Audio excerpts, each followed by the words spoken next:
ప్రధానంగా ఈరోజు మీ దృష్టికి వచ్చినటువంటి అంశాలు ఏంటి? ఏ రిక్వెస్ట్లు ఎక్కువ వచ్చాయి మీకు? ఒకటి మేజర్ అగ్రిగోల్డ్ లాంటి స్కాము, అక్షర స్కామ్. కేసీఆర్ దగ్గర బంధు పేరాల శ్రీనివాసరావు, పేరాల శ్రీవిద్య 500 కోట్లు డిపాజిట్లు తీసుకొని వడ్డీలు ఇస్తామని చిట్ ఫండ్స్ చిట్టీలు వేసిన తర్వాత టర్న్ అయిపోయిన తర్వాత వాళ్ళ డబ్బు లేకుండా ఎగ్గొట్టి దగ్గర బంధు దయాకర్ రావు గారికి, హరీష్ రావు గారికి కాబట్టి మామూలు కేసులు పెట్టి యాంటిసిపేట్ మీద బయట తిరుగుతున్నాను. 500 కోట్లు ఎగ్గొట్టి 1000 మందిలో 500 మంది వచ్చాను. వారి ముందరనే డీజీపీ గారితో మాట్లాడి స్ట్రిక్ట్ ఆదేశాలు ఇచ్చిన డీజీపీ గారికి, జితేంద్ర గారికి చెప్పినా నేను సీఎం గారితో కూడా మాట్లాడతాను. ఇది వాడు అంతా చిటింగ్ అయితే పోయినసారి టీఆర్ఎస్ ఆయన టీఆర్ఎస్ పెద్ద లీడర్ ఆయన పేరాల శ్రీనివాసరావు ఇన్ని సార్లు దరఖాస్తు పిటి కేసులు పెట్టుకుని ఎమ్మడే బెయిల్ తీసుకొని వస్తుండు. ఆస్తులన్నీ కూడా జప్తు చేసి రెవెన్యూ యాక్ట్ ప్రకారం ఆస్తులు యాక్షన్లో అమ్మి అగ్రిగోల్డ్ బాధితులాగా ఆ ఆస్తులను కూడా అలా పంచాలని 500 మంది మేజర్ వచ్చాను. ఇప్పుడే హ్యాండిక్యాప్డ్ ఇక్కడ మీరు చూసిండు. ప్రధానంగా బీఆర్ఎస్ హయాంలో ఎన్నో అన్యాయాలు జరిగాయి. మా కోమటిరెడ్డి మంత్రి దగ్గరకు వస్తే మాకు న్యాయం జరుగుతుందని ఎంతో మంది బాధితులు చెప్తున్నారు. మరుగుజ్జు ఫ్యామిలీ కూడా మీ దగ్గరికే మొట్టమొదటిసారి వచ్చింది. సో ఇలాంటి వాళ్ళందరికీ మీరు ఏం హామీ ఇస్తారు, ఎలాంటి పరిష్కారాలు చూపిస్తారు? నేను అందుకనే ప్రభుత్వ పరంగా ఇది కానీ జూనియర్ లెక్చరర్స్ ఇది కూడా ఫస్ట్ వీక్లో వాళ్ళకు అపాయింట్మెంట్ లెటర్ ఇప్పిస్తాను ముఖ్యమంత్రి గారి చేతుల మీద అని చెప్పడం జరిగింది. ఒక అమ్మాయి పేదరికం అమ్మాయి ఎంబీబీఎస్ కంప్లీట్ చేసి ఆమెకు అమెరికాలో స్టాన్ఫోర్డ్ యూనివర్సిటీ అంటే మెడికల్లో పీజీ సీట్ వచ్చింది. దానికి కావాలంటే ప్రతీక్ ఫౌండేషన్ ద్వారా నేనే చదివిస్తానని చెప్పాను. అలా చాలామందికి చెప్పాను. ఇది నాది రెగ్యులర్గా జరిగే నా డైలీ ప్రక్రియ కాబట్టి దాని గురించి ఎక్కువ నేను చెప్పుకోను. ప్రభుత్వ పరంగా ఇళ్ళ కోసం రేషన్ కార్డుకు వస్తే ఇంటి స్థలం ఉంటే చెప్పండి, ఎమ్మడే ఇందిరమ్మ ఇల్లు 5 లక్షలు ఇస్తాం. సొంత స్థలం లేకుంటే మాత్రం కొన్ని రోజులు ఆగండి అని చెప్పాం.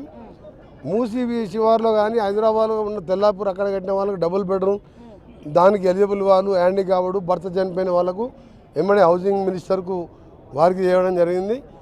ఓవరాల్గా ప్రతి సమస్య క్షుణ్ణంగా విన్నాను. నేను ప్రజలకు వెళ్ళి పుట్టిన నాయకుడిని, ఎన్ఎస్పీ యూత్ కాంగ్రెస్కి వెళ్ళి వచ్చింది. కేటీఆర్ హరీష్ లాగా మా నాయన కేసీఆర్ పేరు చెప్పుకొని టికెట్ తెచ్చుకొని ఎమ్మెల్యే అయినాను కాదు. హరీష్ రావు మామ పేరు చెప్తే తప్ప వీళ్ళు రాజకీయాలు వాళ్ళు సొంతంగా వాళ్ళు తెలివి లేదు. ఏదో నోటికి వచ్చిన మానవం దోసుకున్న పైసలు అరగక ఫ్రస్ట్రేషన్లో ఈడీలు సిబిఐ కేసులు ఎప్పుడు వేసుకోపోతావు తెలియక నల్గొండకు పోయి ధర్నా చేసి ఒకటి ఛాలెంజ్ అని పనికిరాని మాటలు మాట్లాడుతారు. మీరేమో ఎప్పటి నుంచో ఎదుగుతున్నటువంటి లీడర్, ప్రజల సమస్యలు ఎప్పుడు పరిష్కరిస్తూ ఉంటారు. అలాంటి మీ ప్రభుత్వం పైన మీ పైన బీఆర్ఎస్ ప్రభుత్వం ఎప్పటికప్పుడు కామెంట్ చేస్తుంది. ఇలాంటి వాటిని ఎట్లా చూస్తారు మీరు ఒక సీనియర్ నాయకుడిగా? బీఆర్ఎస్ ప్రభుత్వం కాదు, బీఆర్ఎస్ ప్రతిపక్షం. బీఆర్ఎస్ ప్రతిపక్షం, దాని ప్రతిపక్షంగా మేము గుర్తిస్తాను. ఎందుకంటే లీడర్ లేడు కదా దానికి. కేసీఆర్ నీ అఫీషియల్ ప్రతిపక్ష నాయకుని ఎన్నిక జరిగింది. డిప్యూటీ లీడర్లో ఇద్దరు, జానారెడ్డి గారు ప్రతిపక్ష నాయకుడు 14లో, కేసీఆర్ మొదటిసారి సీఎం, నేను డిప్యూటీ లీడర్ని. అట్లా సిఎల్పి సెక్రటరీగా రామ్మోహన్ రెడ్డి ఉండే, కార్యవర్గం ఉంటుంది. ఇక్కడ మీరు కూడా అర్థం చేసుకోవాలి. జోక్ ఏంటంటే సరే 5 సార్లు అసెంబ్లీ పెడితే అసెంబ్లీకి డుమ్మా కొట్టిండు. ప్రతిపక్ష నాయకుడు అంటే ముఖ్యమంత్రితో సమాన హోదా.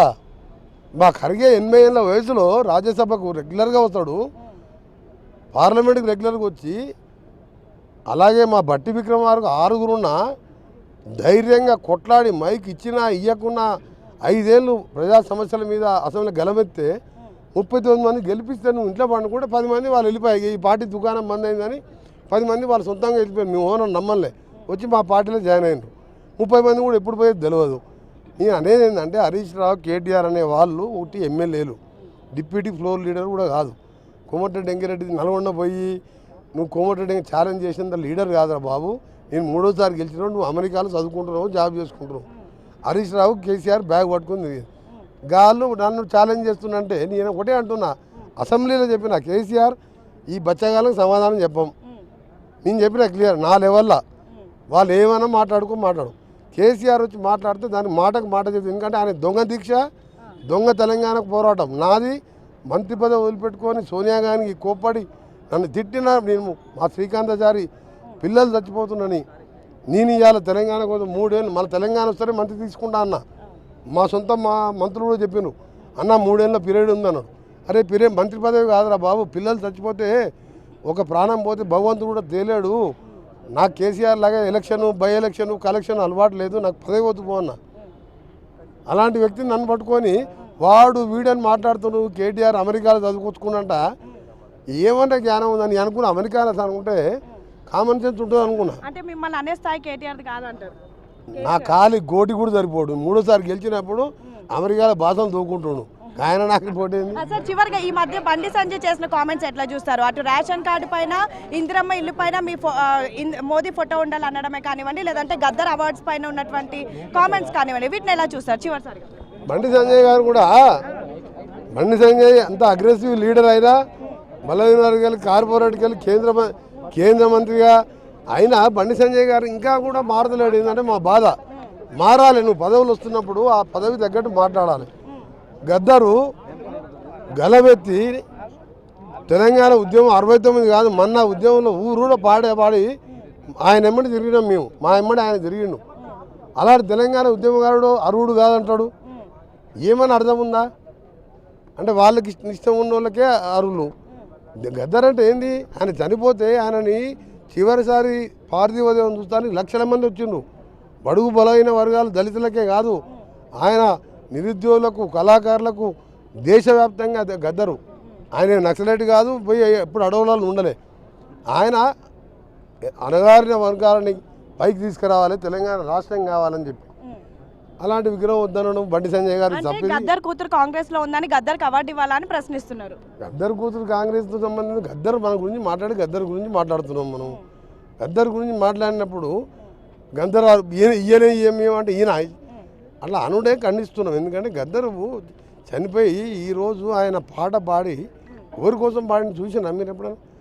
ఆయన పాట పాడితే చదువుకున్న వాళ్ళు కుల మతాలకు అతీతంగా ఆయన పేదోళ్ళ కోసం గొంతెత్తితే అందరూ గలమే నిలిచేవాళ్ళు. అలాంటి వ్యక్తి వద్దనడం బండి సంజయ్ వ్యాఖ్యలను తీవ్రంగా ఖండిస్తున్నారు. చివరిగా కాసేపటి క్రితమే ఎమ్మెల్సీ నోటిఫికేషన్ వచ్చింది. మీ అభ్యర్థులను ఎప్పుడు ప్రకటిస్తారు? ఆల్రెడీ బీజేపీ కూడా ప్రకటించేసింది. బీజేపీ బీఆర్ఎస్తో మాకు పోటీ కాదు. మేము మా పార్టీ జాతీయ పార్టీ, మా పీసీసీ ప్రెసిడెంట్, సిఎల్పి లీడర్, మా ముఖ్యమంత్రి గారు కూర్చొని మాట్లాడి హైకమాండ్తో మాట్లాడతారు, టికెట్ ఫైనల్ చేస్తారు. అప్పుడు సీనియర్ మినిస్టర్గా మాతో కూడా సంప్రదిస్తారు. ఎట్టి పరిస్థితిగా మా హైకమాండ్ ఏ నిర్ణయం తీసుకున్నా వారిని గెలిపిస్తానికి మాకు తప్పకుండా కృషి చేస్తాం.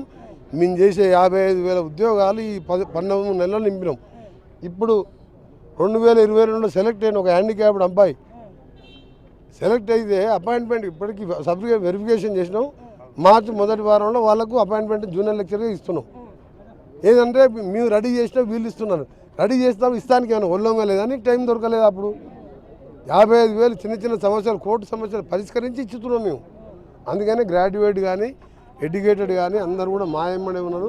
తప్పకుండా కాంగ్రెస్ పార్టీ అభ్యర్థులు మా అధిష్టానం నిర్ణయించిన ప్రకారం తప్పకుండా మేము గెలిపించుకునే ప్రయత్నం. ఫైనల్ కాంగ్రెస్ పార్టీ అధిష్టానం ఏది నిర్ణయం తీసుకుని దానికి కట్టుబడి ఉంటాం.